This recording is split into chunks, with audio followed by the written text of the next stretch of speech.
What's going on, everybody? Here we are with Mortal Kombat 11. Now, we're going to go over the product packaging. There's not a lot to go over here, but essentially, since we are reviewing the product, we are going to review everything about the product packaging. So, we're going to start with just what the box looks like. As you see, you have HDR and Xbox One X Enhanced, the Mortal Kombat logo. You turn to the side. Unlike the PlayStation 4 variant, there's no extra coloring or anything like that. It's just gray. Microsoft tends to cheap out when it comes to printing that extra color and giving you more of the artwork. So that's always been one of my big gripes with Microsoft and Xbox in particular. But they kind of make up for it in the graphics, so you can't really complain too much, I suppose. But for a product packaging thing, that is definitely annoying. Now, when we look at the back, again, since this is the standard case, you just get the standard artwork. Opening it up here, I've taken the liberty of slipping the disc itself into one of these sleeves here. Reason being is because if you notice on the Xbox cases, they have these little prongs, and these little prongs latch onto the disc, and when you go to push it in, you actually have it hook on and latch on fairly tight to the disc. And I don't know if you've ever put your hands around this. Just take your fingers and put it around the inside of this like this, and you can kind of feel it as you pull. It's kind of cutting and scratching at your finger. This has chipped so many games in my experience, and it shortens the lifespan of your game. So you always want to put it inside of one of these little sleeves. Little fun tip for somebody out there who might, I don't know, be still doing it without using sleeves or some protective measure. That being said, we're going to fire this bad boy up to see if it's as fun as everyone has been saying it is. Alright, so here we are inside Mortal Kombat 11. Now you have a couple different modes: Conquer, Fight, Customize, and Learn. So when you first get in, the first thing you probably want to get jumping into is the Learn module, because it's done really well.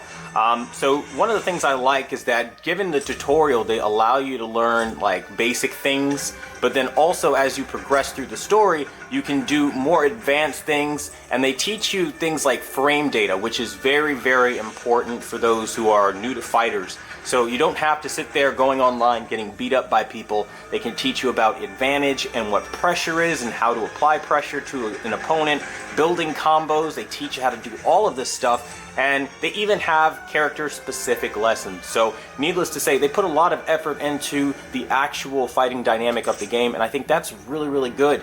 Now, for me personally, one of my favorite modules is the Customize, because you can select a character of your choosing, and then once you pick out the character that you want, you're able to go up and just build some crazy-looking characters, right down to like changing colors and things like that. Do you still wish to continue? Yes, I always play offline. Every time you do something offline, it's always like a shock to video games in today's era. And I think that's one of the things I don't like about Mortal Kombat 11 and modern gaming in general, is that everything is always so surprising when you choose to stay offline and not let them collect data, and it upsets them, obviously. So you have a couple different options. You can choose from different variations, or you can kind of go into your cosmetics and then choose what variation of the character you want to play as. And so you can make like your own kind of custom Sonya Blade and things like that, or you can just like play around with all the little fun different colors that they never even wore before. I think this is like super like 1990s looking. I think it looks really, really cool. I mean, you just have like tons of different outfits that you can kind of play around with, and that's what makes this game fun. There's depth in the game, and it's not just as simple as, you know, you buy a game and once you beat the main story, it's over. Speaking of the main story is pretty darn good. It's 12 chapters long, as you guys see, and it plays out like a movie. I mean, some of this stuff is just crazy, crazy cinematic. Now, I'll try to go to some of the lesser graphic scenes here to kind of show you what I'm talking about. If I'm not mistaken, this should be one of the less graphic moments in the game, I believe, so I'll go ahead and show you guys what that looks like here. Your heart has hardened, Kotal.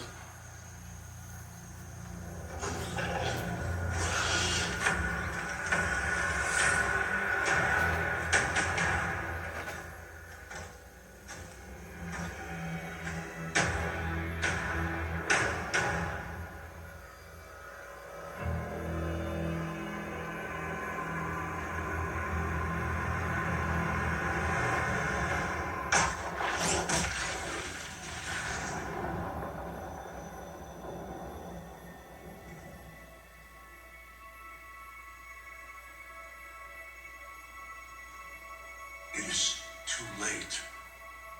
Blame yourself for the Elder God's deaths, Raiden. Your actions have irrevocably altered Kronika's golden balance of light and dark. Shinnok's decapitation was the capstone. You are a paragon of virtue. You should wish evil vanquished. I abide my mother's will. You were begotten by Kronika. As was my brother, Shinnok. The darkness to my light. Nature demands equilibrium. Balance is perfection. You have stepped out of your role, made that balance impossible. That's why the new era holds no place for you. You will not succeed. Kotal Khan is captured, Raiden. The combined might of Outworld and the Netherrealm will keep your forces at bay, while my mother finishes her work. Do not underestimate Earthrealm's warriors. You are right to have been fond of these mortals.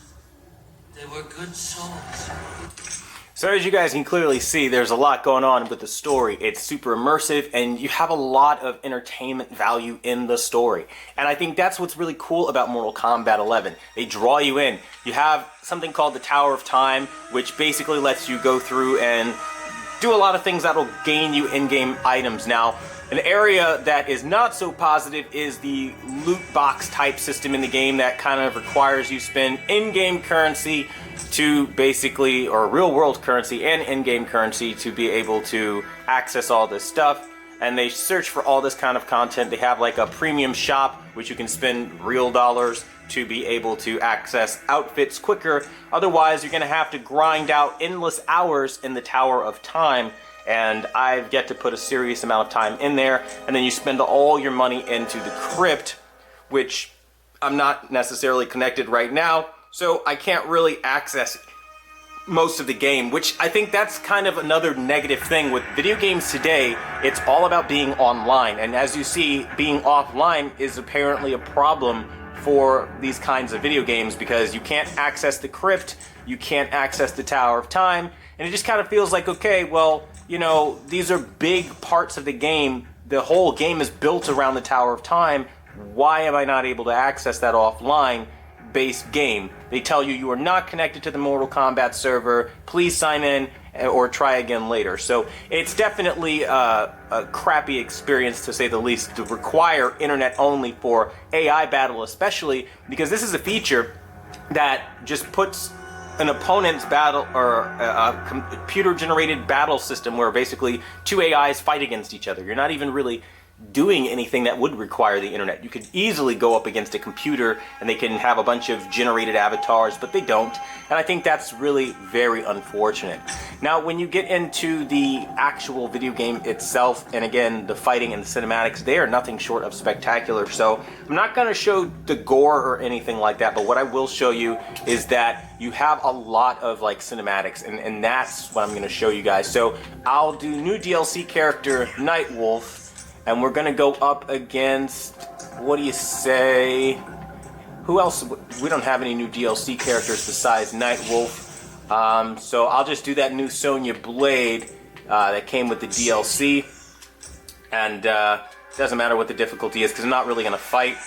I'm gonna show you guys what the cinematics look like. I mean, absolutely incredible stuff, this game, as far as visuals. And if you have a 4K TV, right, like right now I'm sitting on Qled Hisense H9F, and it looks absolutely incredible. I love this arena in particular because it just brings everything to life. I mean, check these facial animations out. People must face its past. Can't even get them to face the present. Then they have no future. Round one, fight. I mean, it's just stuff like that, like, you know, when you go into your match, that makes it feel larger than life. And I think Mortal Kombat 11 definitely has its good and its bad things. One of the bad things I don't like is they got way too political with their character Shao Kahn.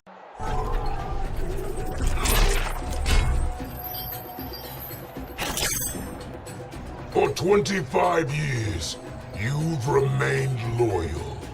You are the one true Khan. Let us make Outworld great again. How they have a make Outworld great again kind of thing. Again, getting political, introducing politics into video games. Yes, it's an immature game, but nobody's buying Mortal Kombat to see NetherRealm Studios grudge against the President of the United States. Like him or hate him, he is the President, and it's just a bad look. I mean, you don't really have to go that route. If you don't like somebody, you know, go your separate ways, you know, and make your video game. I don't feel like they should be bringing that kind of stuff to work and bringing negative experiences into the gaming world, because again, gamers are pretty positive for the most part when they buy video games, and we just want to have fun, right? Now, on the other side of that, though, I do like that we do have variations of characters, like, you know, the undead version of Liu Kang, and you have various little outfits, and you can customize, again, all of this, the Revenant form. So they did do a lot right with this video game, and I think from a video game perspective, it's fun. If we go into people like Jax, hold on, let me go back to show you guys what I'm talking about here. If you go over to Jax, you have different variations of him as well. Now, I personally don't like his character model at all. I think they went a little far with accentuating how big his lips are, how dark they wanted his skin color to be.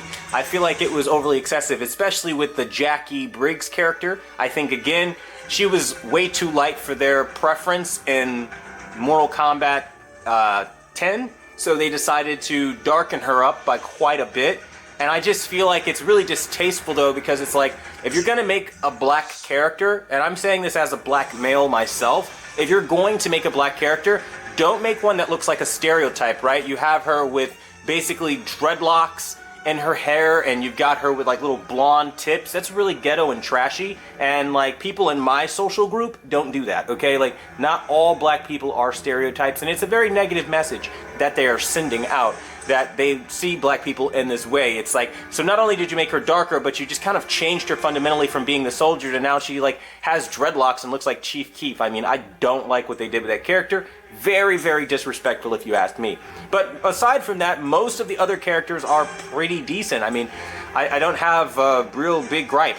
Outside of, I feel like they wasted character spaces. So if you look here, we've got some new guy called the Collector. We've got, you know, Geras. We've got Chronica. Aaron Black returns.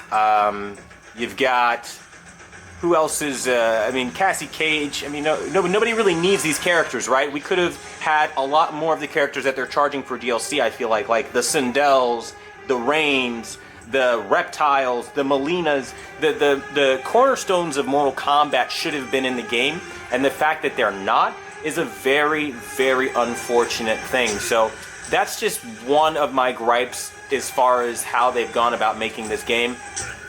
Now, I'm going to show you guys more of just like the opening cinematic so you guys can see it's a well done game. They did a good job. But overall, I think with the loot system and with the political preferences being forced into the game and just a lot of the unnecessary stuff, like, you know, developer choices, really, I think is what really made this game kind of fall a little short in key areas. And I feel like if they didn't do that stuff, the game would have been better. So I'm just trying to show you guys a little bit of, you know, a real person's perspective. I know you're going to see a lot of like highly edited videos about doing gaming reviews, but that's not what it's about. We're about reviewing the product. Now, while we're talking about the product, the HDR variant of this game isn't even worth trying out. It's pretty broken and it looks like crap. So I don't even use HDR. The colors are really washed out. I've had a chance to test that out, and I don't recommend you guys use the HDR variant of this game at all. Like, save yourself the hassle and just go straight up SDR, and I think you'll be happier with that. Now, we're going to show you guys what some Shang Tsung gameplay looks like. I'm going to try to pick a place I think is relatively scenic. What do you guys say we try?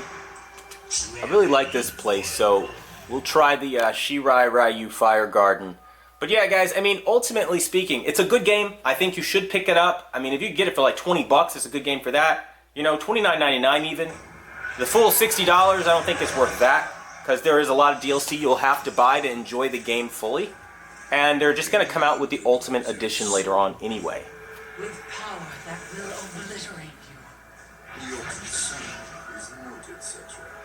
Round one, fight. And I think, like, they do a lot of cool things, like animation-wise in the game, and I think that's what makes the game fun, right? Like, you clearly have a lot of attention to detail with some aspects of gameplay. So that's a cool thing there, but I just feel like this is a bit of a bittersweet hit or miss. It's kind of like, it's one of the best games for story impact. It's one of the best games for fighting in general, but it kind of, again, it's just like gaming today, right? Like, for every good thing they do, they take a step backwards by forcing their opinions on you. And I feel like, yes, you're a creative personality, I guess, to make video games for a living, but at the same point in time, people don't come to video games to have negativity put into it. And I feel like that is something that they did really wrong. And they did wrong by the customers, along with the loot box system that makes unlocking objects really unnecessarily difficult. And I would say unnecessarily difficult is the key there, because it's not like you don't want some challenge to your game, right? But it's the level of challenge that they put it at for something that should be really basic and very easy. And I feel like had they not done that, the game would have been like so much more enjoyable. So I'm going to show you just a little bit more of gameplay footage here. Try coming back from this.